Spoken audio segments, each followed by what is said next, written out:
What is happening, Mr. Hollo? What's good, brother? How you doing? Doing good, man. I got my my pumpkin spice coffee with got a little brain octane in there and some of the collagen little swirl little mix. So throw it in the little Ninja blender, blend it up. Nice little frothy cup of coffee to fire the day. I'm not going to lie. Good, man. How's the land? I'm not going to lie to you. I just talked with Al, and he goes, "Hang on, man." And he's at Starbucks in line. I had no clue. And he orders some pumpkin spice mocha choca whatever. And I just there was silence. He goes, "I know what you're thinking." He goes, "I'm going to share with somebody that I ordered this, but it's really good." It is. I know what he got. It's really, really good. It's really good. I ain't gonna lie, man. I've bought a couple of the big K-Cup boxes of pumpkin spice. My favorite go-to though is the Dunkin' Donuts pumpkin spice out of the K-Cup. Yeah. And hey,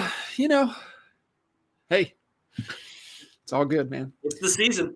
And I got representing a little button-up shirt. I feel underdressed. I feel overdressed. I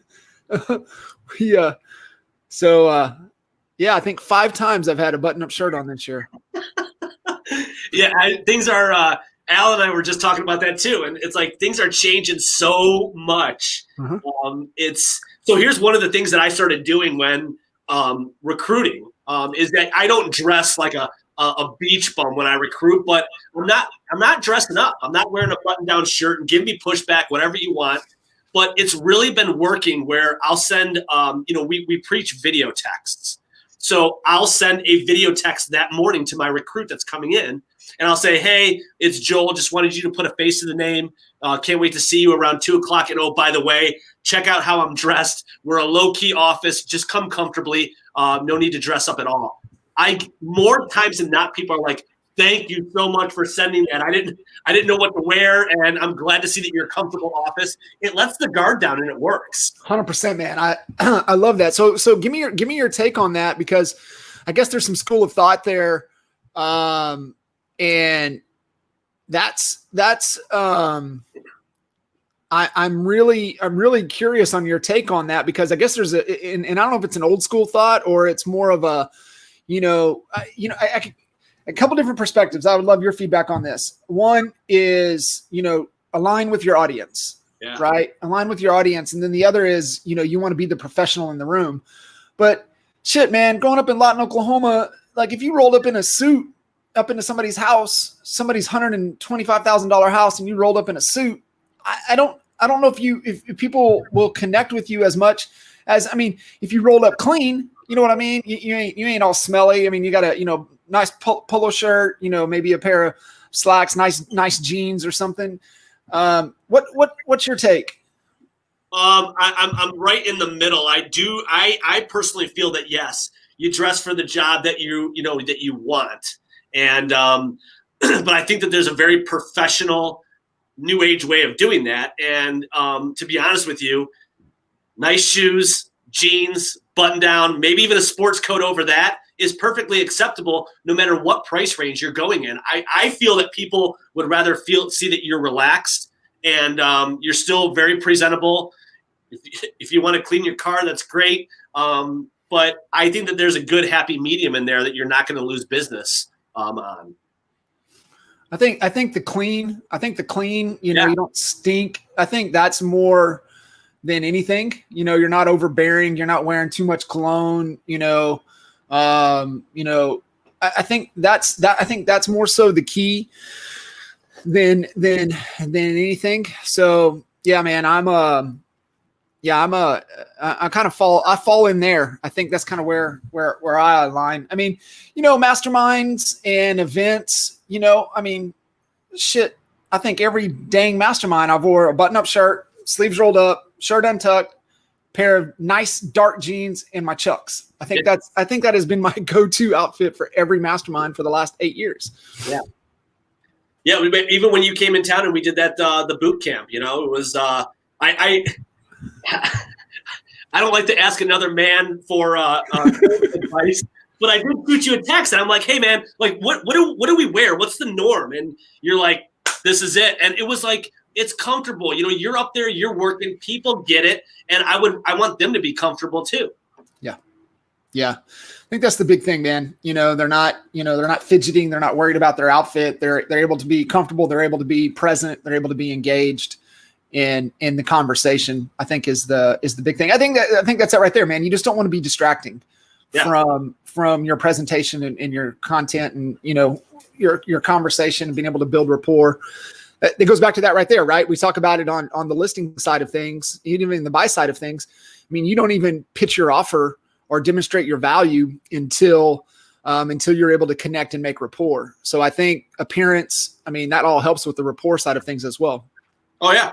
Yeah. I totally agree. And I mean, you have to, I have back in the day, man, this has got to be this is when the market crashed. We were doing radio ads. I was the suit and tie guy. Back then when I feel that you needed to be that, I actually got a listing, $300,000 listing. So in our area, that's a big deal. It's a city block. Yeah, the guy goes right virtually, and so the guy goes, "Hey, you know, one of the reasons that I hired you is because number one, you took your shoes off when you walked in the door. Respect. And you dressed. The other guy that has pretty much the same system. You know him very well. He may have been one of our partners at one time, but he." He came in and he goes, the guy looked like a beach bum. Shirt was untucked. It was wrinkly and he left his shoes on. So I think that I would have got the job no matter what, being presentable, like you said, clean, and then you respect them. And you know, to stay on that shoe taking off conversation, man, the one line I always used to use, even when they said, no, leave your shoes on. I would say, my mom would kill me if I walked into your house with my shoes on, and I would still take them off no matter what. Nice. I like that. Yeah. Bring mom into the conversation. Yeah. You can't lose. Yep. Exactly right. It's good, man. So what's happening, man? How are things at Stacey Group? Things are good. I'm sure like what you're hearing a lot nationally is that it's not we're not a dip, but it's like a little plateau that we're kind of, everything was kicking here for the last couple months, and we're just kind of plateauing out. So business is still good. What we're focused on is the whole Michael Reese's comment is the market. Actually, it might be your comment. Market doesn't slow down. The average agent slows down. So, you know, we've been really hitting hard on the consistency factor. You know, we talk a lot about the lead gen. You and I talk a lot about the lead generation, and dude, it really hit home where the analogy that I've been using is, so, you know, we got our CRM, right? Congratulations, everybody. You got a CRM. You got some leads flowing into that CRM. Great job. You may be following up with the leads. You don't have a system, a process, speed of response in place, but you're getting leads and you feel good about yourself. Sure. You're getting that little drip. Well, you know, I classify that as, you know, you're a kung fu master at that point. Great job. Way to try to fuel your business. However, how many multimillionaires do we know that are kung fu masters? Yeah. Right? Yeah. Chuck Norris, Bruce Lee, and that's probably about it. Right. So now we got our CRM, we got leads, and we're doing the consistency. We're putting forth all of the effort. We're doing the proven, repeatable process of the immediate response, the calls, the texts, the video texts, the emails, the video emails, and we rinse and repeat and beat the crap out of these leads until a certain point, and then they're going to be going into another drip campaign. But we're actually managing that system and putting forth that effort and being consistent about it. Now you are a UFC master, okay? Yeah. And now how many multimillionaires do we know are in the UFC? And it's because they're usually well-rounded. Kung Fu master is they've mastered the one technique when the UFC has a plethora in their arsenal. So, you know, that's what we're focusing on. We're really focusing on is beating these leads up. And, you know, looking at it as a dollar amount. It's not just cost per lead. because that goes into it. That's the way, we look at it from a leadership, from a company perspective, but it's a $6,000 GCI paycheck in all of those potential leads. So, we've gotten some pushback saying the quality of leads are bad. And Always. yeah. And so what I could tell you is your leads aren't bad. It's your consistency that's bad. It's your effort that's bad. It's your message that's bad that's going out to these potential clients. Yeah, I mean, it's really, it's the discipline, it's the mundane, it's those that can handle that on a consistent basis are the ones that will thrive. And from a plateau perspective, is this the back to school plateau that we always usually experience? Yeah. Is that kind of what we're really feeling?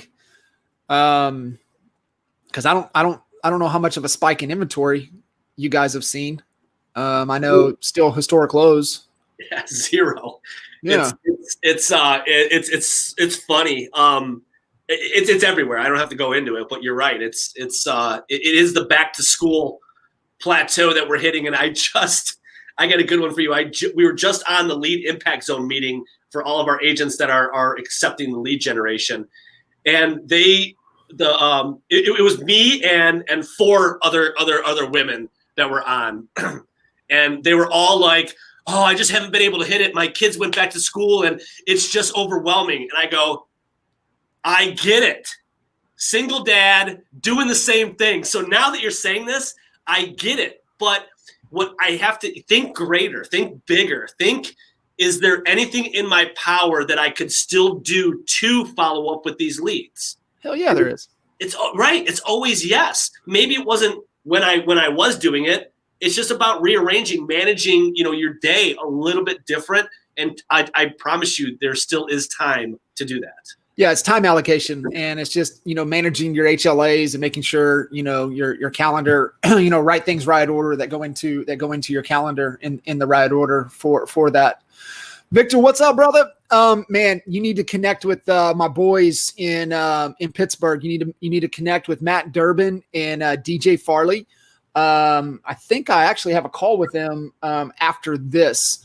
So in fact, DJ or Matt might be on or watching. If they are, fellas, connect with Victor. Victor and I go back to L-Town and competitive junior high school golf together. So definitely connect.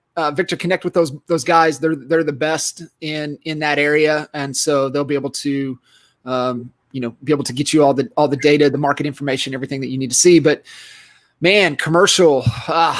It's a great question, Joel. Any feedback on the commercial side of things as an investment? What are you guys seeing in the land? Man, no, I honestly don't. I mean, commercial just isn't popular still. I mean, one of the things that I was going to start talking to you about a little bit is, where we're focusing a lot of our money, which is going to be on these foreclosures coming up in the market. So I think that you're going to still see that with commercial. I don't have a crystal ball, but I think residential is going to be heavy. I think commercial, you're going to see this from these companies that weren't able to pay, and then they'll start going through the foreclosure process once this, what do they call it, a moratorium is lifted at the beginning of the year. So I think then is probably maybe a better time to say, hey, these people got to get out, swoop in and buy their stuff. Yeah, it'll be interesting. I was in Lawton, on Monday, Tuesday, and I went for a run, and I ran down in the old downtown area around the mall, and I don't even know how that place is still there. And man, there's so many. Man, one of the the major footholds in the mall, they're gone, right? You had Dillard's gone, Sears, gone. The only one that was the other anchor is J.C. Penney's. But I didn't go inside. I didn't run through inside the mall to see what was still there. But it was just interesting seeing that. And Holly went to Stonebriar here in Frisco. And if you guys are familiar with Stonebriar Mall, it's massive, right? 2 stories. It's got everything's high end. And there were lockouts on some of on Old Navy and Gap, and they were shut. They were there because they'd failed to pay lease. So it's interesting to start to see some of these. What's going to replace it, right? How are these commercial properties going to be repurposed moving in? And like I said, I don't have the crystal ball. I know, from a commercial side of things, kind of what's going on in Oklahoma City, just because of Kat and Holly. And the cannabis industry is exploding in Oklahoma. And that's where we're seeing a ton of commercial stuff being, how can we repurpose this on the cannabis side? So I have a little more familiarity there. So, if you guys are looking, man, I would tap in, some amazing, agents, commercial agents, throughout the country. I honestly believe there's going to be a lot of investment opportunities. My thought is, is it going to put you in a bad cash position, right? Is it going to get you in a position to where you have to tie up a lot of cash to get into these commercial spaces? And I don't know. I mean, there's, what are all the ways that we could be creative to get into space? I do believe you have some stronger negotiating power. And so, is it better to negotiate at least for 12 months, hold on to cash and see what other opportunities that pop up? Maybe. I mean, I think it's just depending upon the goal. So, if you're cash flush, it might not be a bad idea, to make that investment.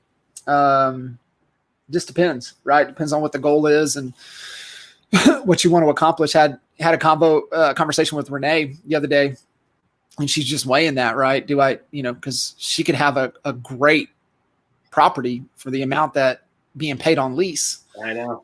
And, my recommendation was don't pay lease at that price, no matter what you do. But if you do buy something, are you better off trying to hold out for 6 months, see what happens in 21? I think the other thing too, Joel, to think about, man, when you go back to the CARES Act and on, the forbearance of mortgage payments, it's 12 months. Like, I don't know, most people realize that it's in the CARES Act, it covers 12 months.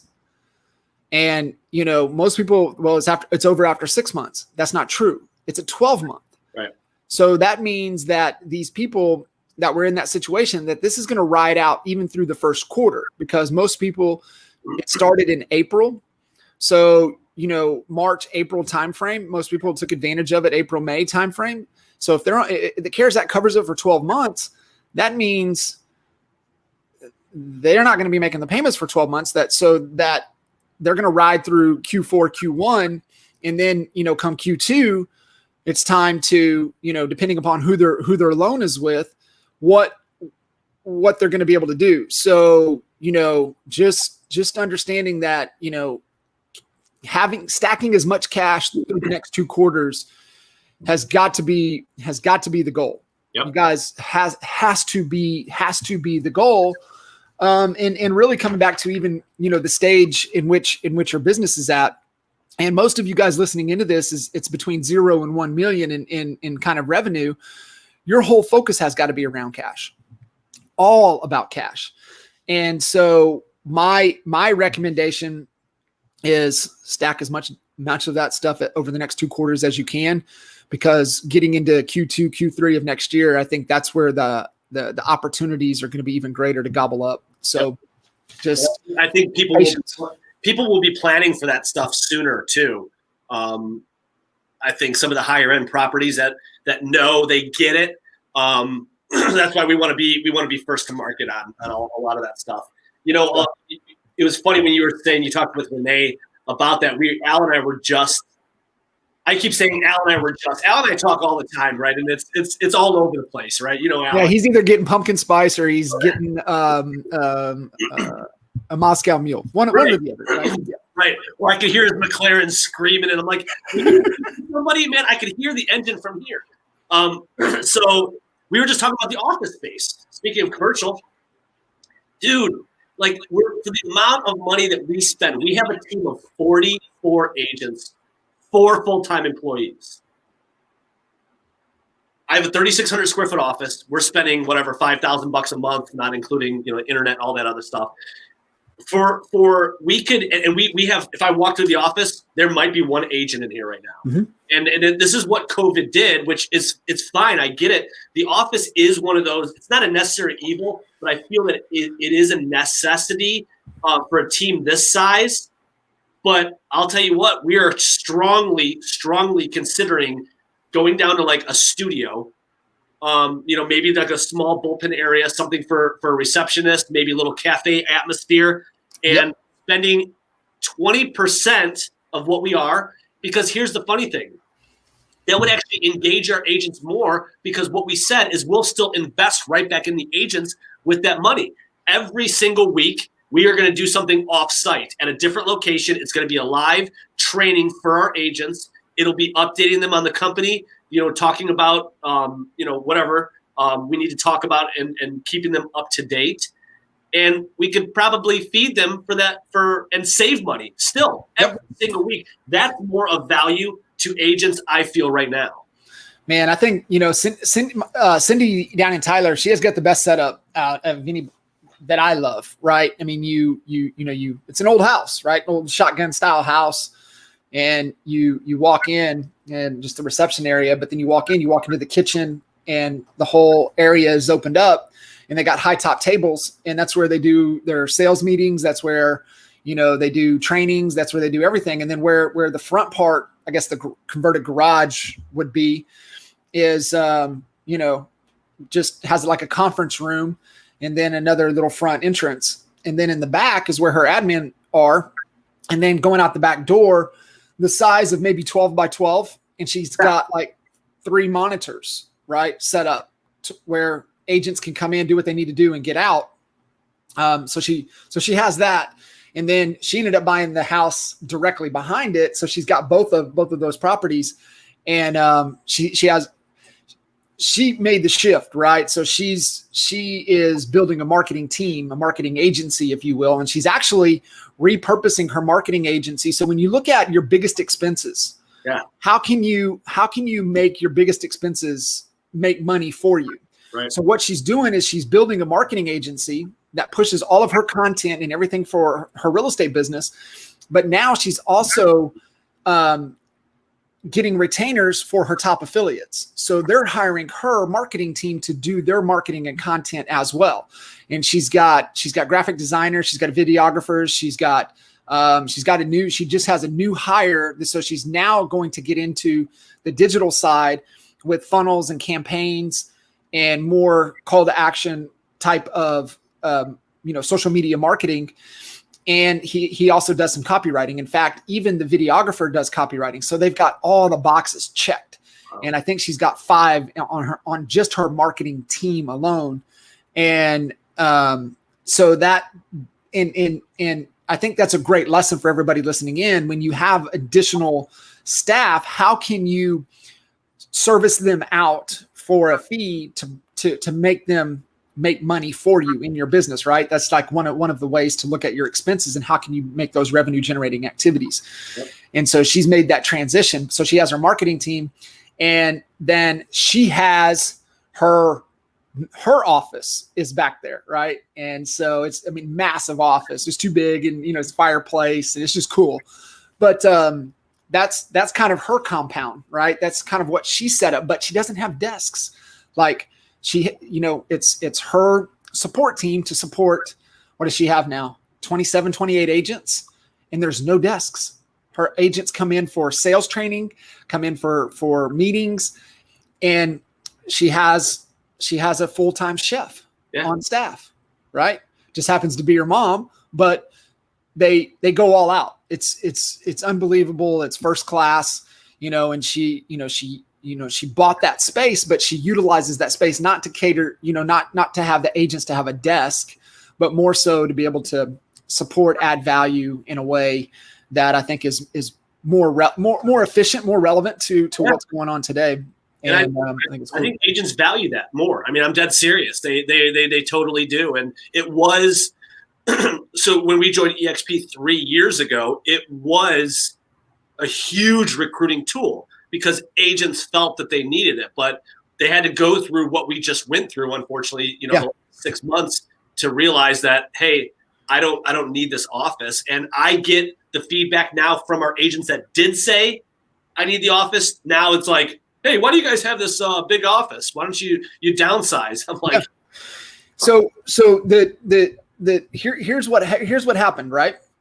So they have this feeling, and it was because of their beliefs, right? That drove that feeling that they felt like they had to have an office because they believed that's what they had to have because of the environment that they were conditioned to be in.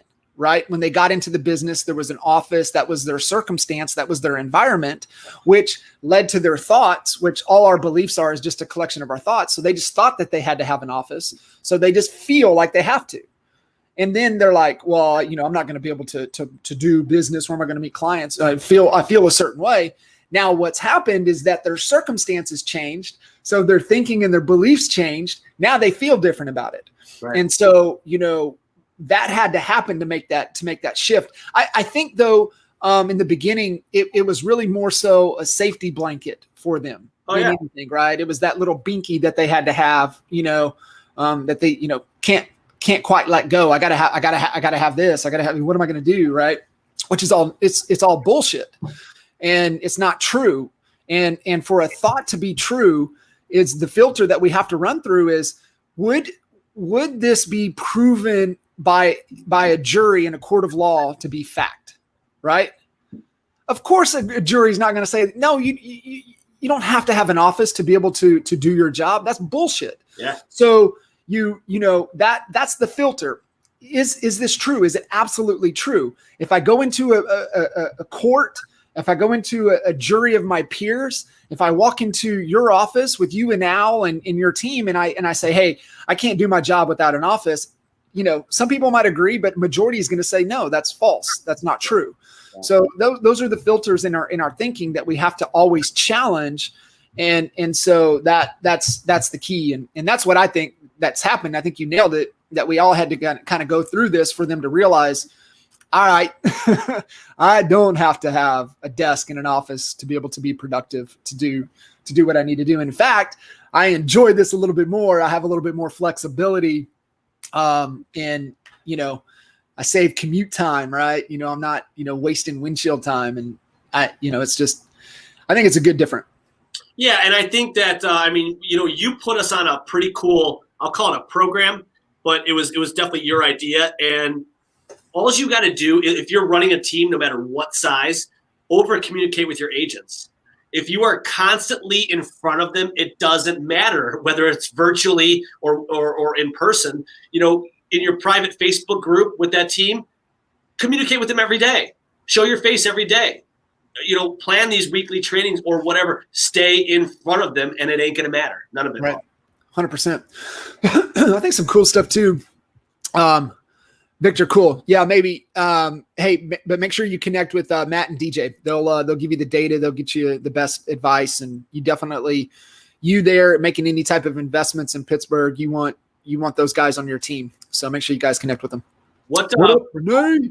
I want to know what kind of clubs Victor is getting fitted for, because I just got fitted. And what'd you get? Man, I haven't yet, but the new pings that they came out with, I was never a ping guy, but man. Yeah. It was like butter. Yeah. I was a ping guy in junior high. I think high school, I started making the shift Callaway. I think that's all I got right now is Callaways. Honestly, I have not touched a golf club in almost 2.5 years. So I saw my dad on Monday night, and he walked up to me and he goes, hey, here you go. And I was like, what the hell am I going to do with these? He goes, I'm going to come down there. We're going to go play, and you're going to hit them. And so I was like, all right, cool. He goes, yeah, they got or the high school. He was the golf coach. He's been the golf coach for 40 years. Last year was his last year, so he had some golf balls left over. So he gave me some left. But they say Highlanders on it, MacArthur Highlanders. So I was like, all right, cool, I'll take those. So what you're saying is now's the time that I need to come down and play you $20 a hole. Yeah, as long as I get a few pops here and there. Yeah, and I get you drinking, then we'll talk about it. That's when I play my best, man. It's funny how that works, right? You get loose and you stop thinking about it, and you just swing the club, and it goes. My buddy told me that. That's what he said. He goes, instead of showing up early and hitting a bucket of balls, I'd rather just pound a beer before I go out there. And I'm like, yeah. You know, it does. Hey, whatever works, man. Whatever gets you loose. Yeah, let's go. But the thing with that, getting, especially the drinking with guys that they get playing a little bit better. It's hard to ride that line, right? You get feeling good, and then you get that extra one or two, and then it's downhill from there. Yeah, we call those, it's PBL, it's proper beer level, and so you got to be so good to ride that line because it could go south. It can go bad in a hurry. It can go south in a hurry for sure. Oh man. Hey, so one of the things that I was curious to get your feedback on. What are you guys seeing? Because this is always the question, right, man? This is always the riddle, especially with low inventory market, low listing inventory. What are you guys seeing that's working really well, or what's working the best to gather listings in your specific market right now? So this is going to sound really weird, and I'll get a bunch of eyeball rolls on this one. But, man, one of the things that's working is, I don't know if you've seen some of those market update videos that I've been doing. It's super simple. And what we're doing that's working is sending it out to the entire bucket of leads that we have. So every single Monday, they get a new market update video. And dude, we're just trying to be real and relevant and get in front. We plug a local small business. For some reason, it always involves drinking. I don't know why. But you're in Cleveland, brother. I know what goes down in Cleveland. That's why I like Cleveland. So it's always some little small place of business, or we're just plugging it, and then we give the local stats. And I keep it so simple, and that just constantly goes out. And we're dripping it on our Facebook. So me personally, I don't actively sell. I got 3 new listings and 3 new buyers, and that was all from me posting my market update video. So remember, it's our job to be top of mind. And in all of our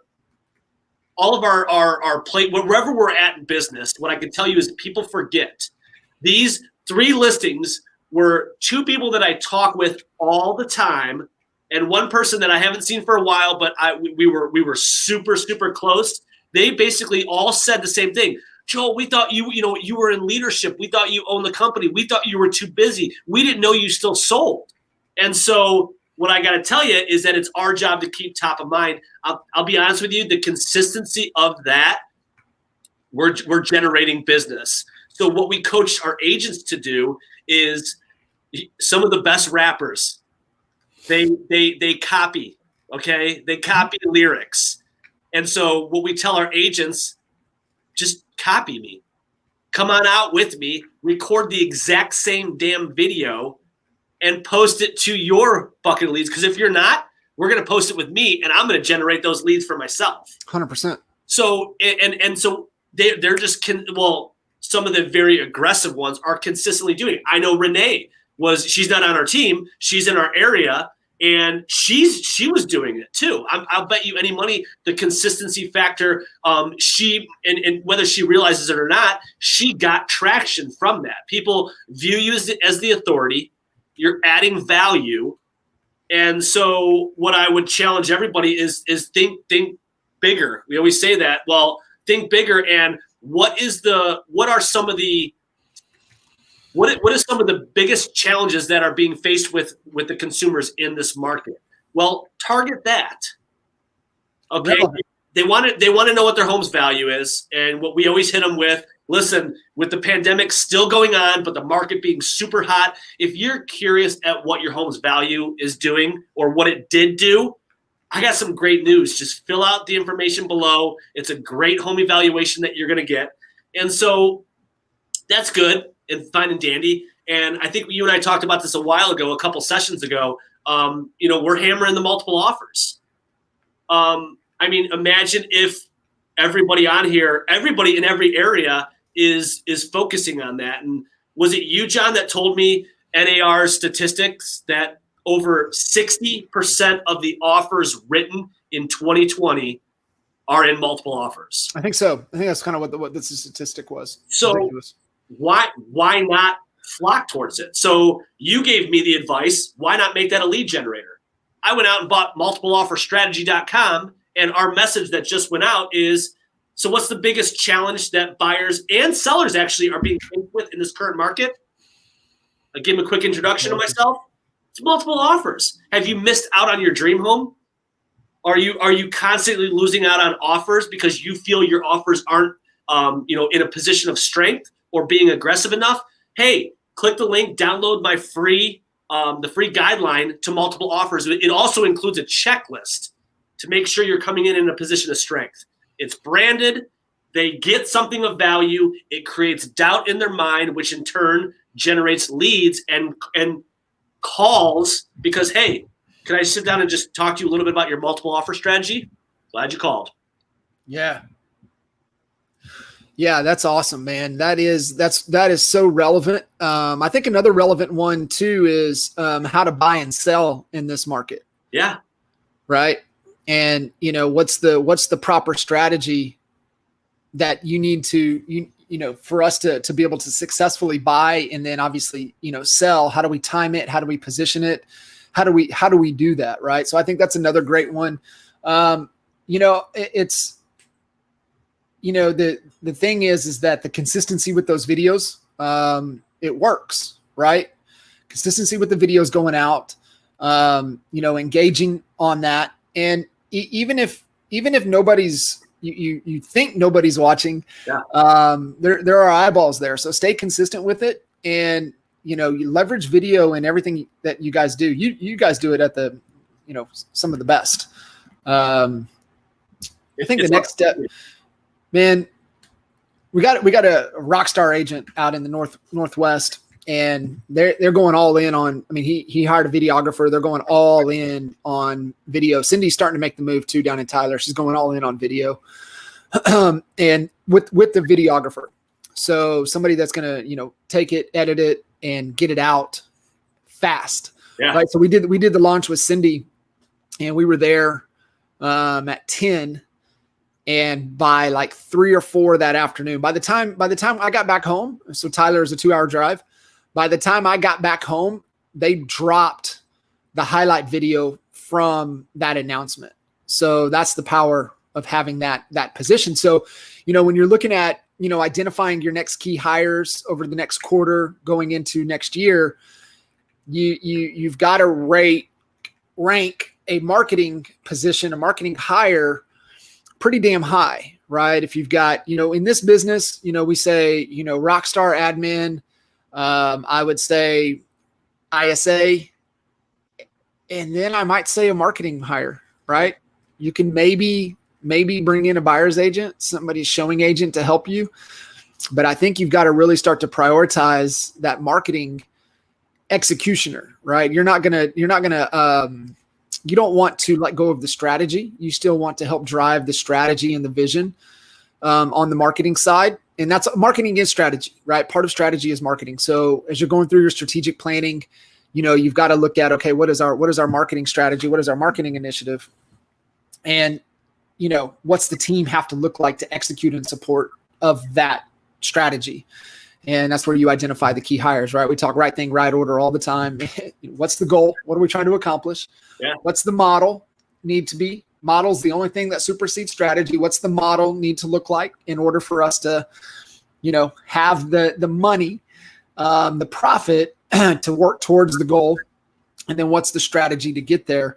And what's the marketing strategy? And then what's the team have to look like to execute on that? And right things, right order That's the process. And so, as we're doing this live, wrapping up, the third quarter, do you guys have Q4 strategy in the calendar? If it's not in there, you better get it in there, because next thing you know, you're going to wake up, it's going to be Halloween. You're going to be like, oh shit, we haven't done strategy.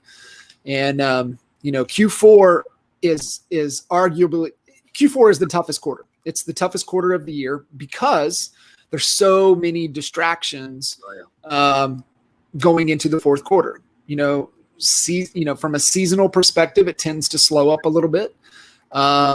You then get into, Halloween parties, you get into family time, Thanksgiving, you get into Christmas parties, Christmas. Latte. What's that? You get into pumpkin spice latte. Of course, man, I'm excited. That's, it starts in August now. But what sucks is that it doesn't even make it to Halloween anymore. It's like over in middle of October. So that's why you got to get your stash. Got to get your stash.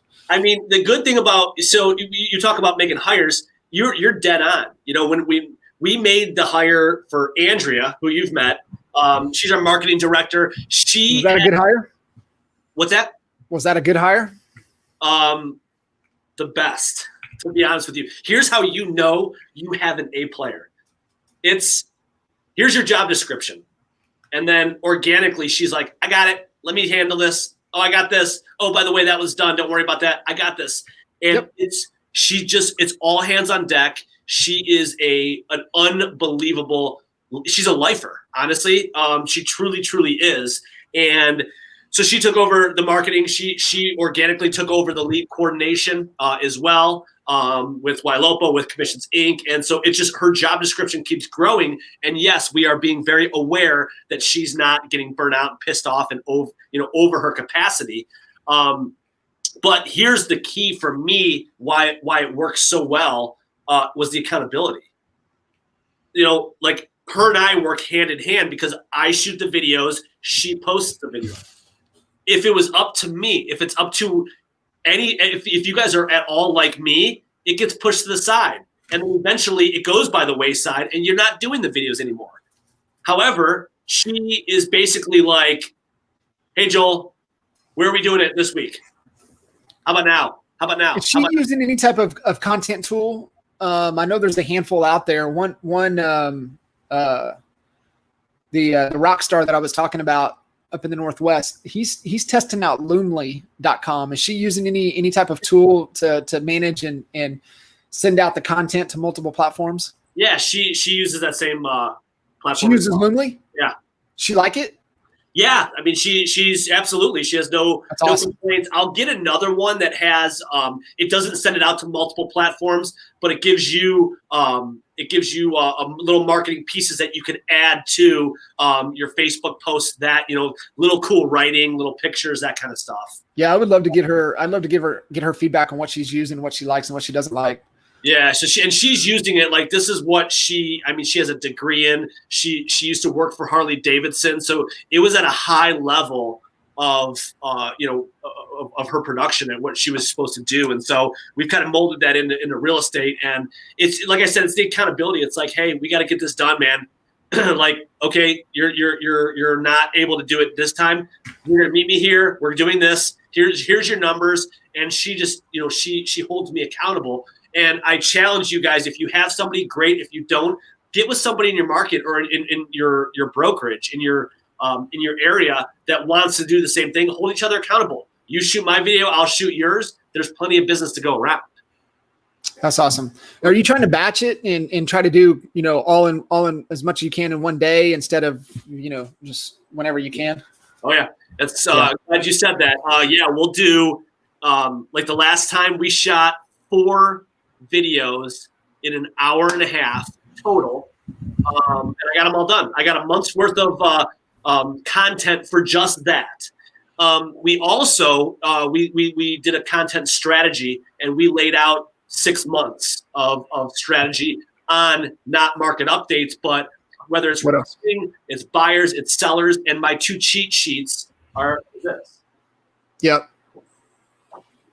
Go through the variables. I can break down the seller side and I can give you a year's worth of content. Go through the buyer side. I could give you a year's worth of content. Yeah. 115 different bullet points on one and 85 on the other. Yep. And so, and it's the cool thing is you talk about being relevant in the market. It is. How does supply and demand play a factor? Well, glad you asked. Let me tell you. How are we going to position your house to attract high offers rather than price it according to the market? Well, this is why we're getting our clients over market value for most of their homes.